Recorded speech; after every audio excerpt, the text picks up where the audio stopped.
In this lesson, we're going to look at using our zeros or x-intercepts to write and graph a quadratic function.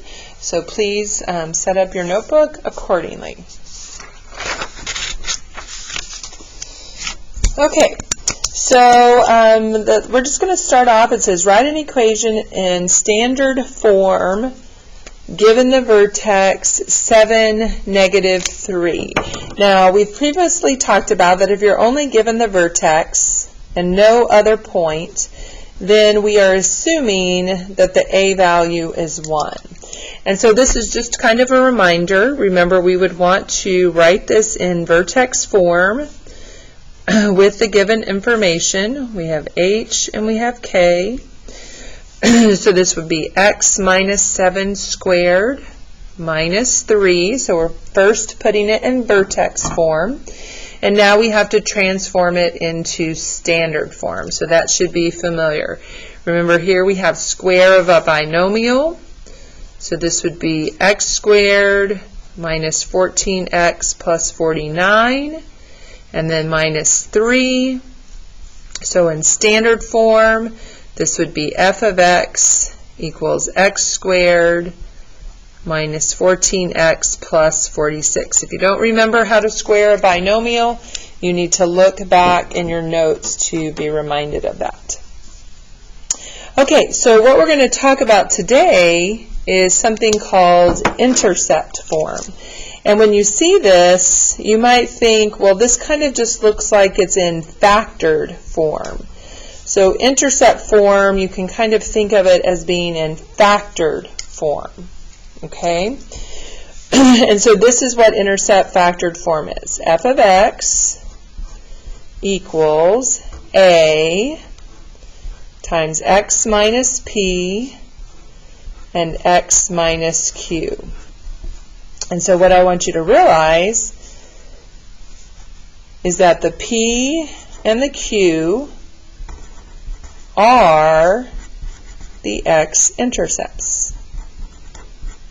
The p and the q are the x-intercepts.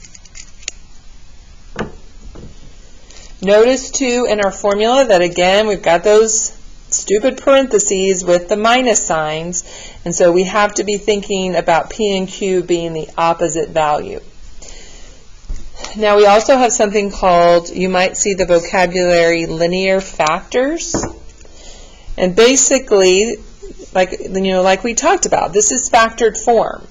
And so each one of these are our linear factors.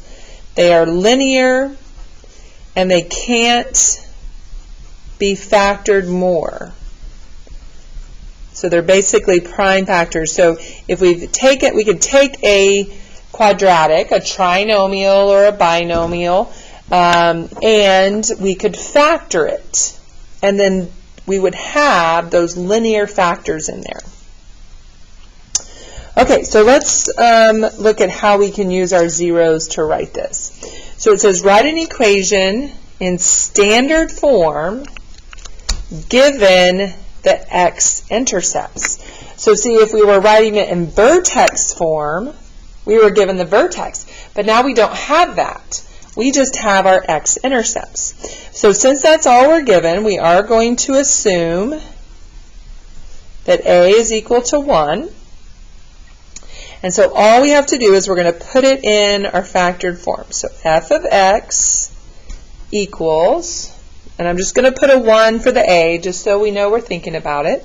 And then we're going to say x minus, okay, one of our intercepts is 1, so x minus 1, and the other one is 9, x minus 9. Okay, so that is intercept form. That is factor form. But now they asked us to write it in standard form. So now we have to FOIL. This would be x squared minus 9x minus x plus 9. And so what is this equation in standard form? It is x squared minus 10x plus 9. So this is just a different way in order to get this into standard form. Okay, let's look at the next example. It says use the zeros to graph the equation. Use the zeros to graph the equation. So here's our equation. And let's look at what we have here in parentheses. We have x plus 2, x minus 6. So that means one of our zeros is negative 2, and the other 0 is 6. Okay, so we have negative 2 and 6. Now, maybe you weren't sure about that. What we could do is you could take x plus 2 and put it equal to 0. Because this would be our y value, and when we know our intercepts, our y value is 0. And so that would just prove to you that it really is negative 2. Same thing here. We could say x minus 6 equals 0, and so that would be x equals 6. Okay, so I've got negative 2, and then I've got positive 6. 1, 2, 3, 4, 5, 6. Okay, there are my intercepts. Oh, but guys, we got to have our vertex, don't we? Because we've got to know our highest and lowest point. I mean, we obviously could use our calculators to help us and use our table by plugging in our equation. So you could still plug in this part to your equation. But if these are our intercepts, don't we know that the axis of symmetry is halfway in between that? So to find our axis of symmetry, this time we could take our intercepts, negative 2 and 6, and we could add them together and divide by 2.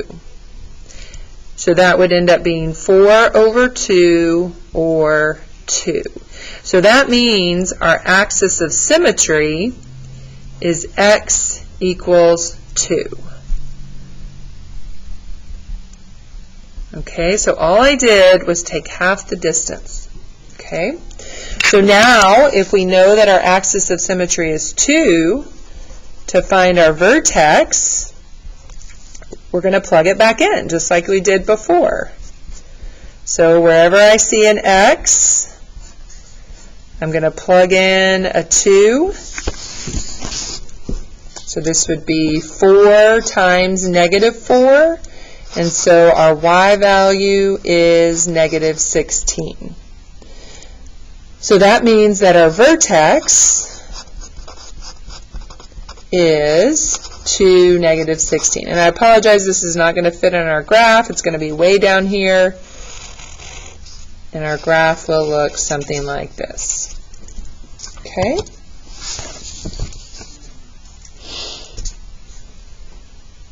Okay, I think I'm going to, well, we're going to do one more, and then there's some you try problems. Okay, so on the next one, it says find an equation, in standard form that passes through, oh, we got lots of things, passes through. Now, this time, negative 5, 0, negative 1, 0. Those are our intercepts. So this might be your p-value, this might be your q-value. And notice we've been given a second point. So that means this time we can't assume that A is 1. So these are just going to be x and y values.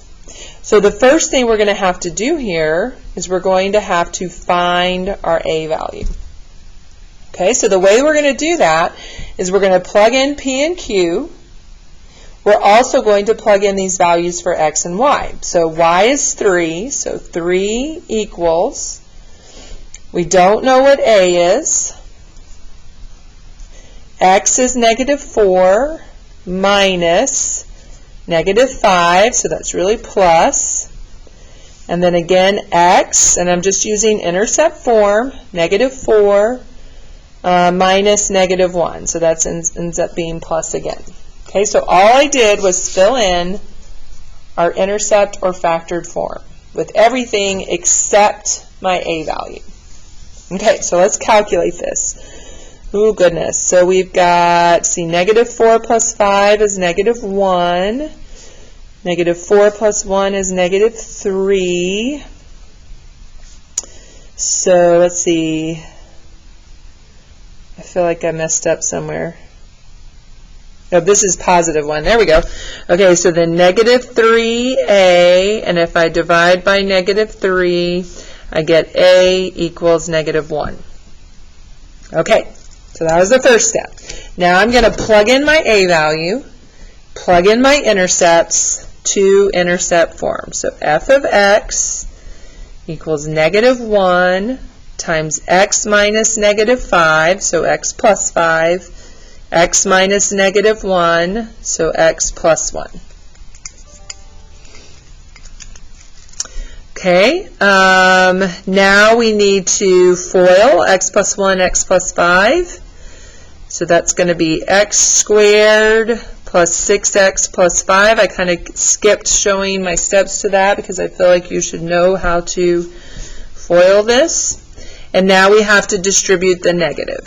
So f of x equals -x squared minus 6x minus 5. Whew! And there's our equation in standard form. Okay, so what I want you to do now is use the examples that we just did, and I want you to see if you can do the 3 you try problems. Once you've finished, check your answers with the you try video.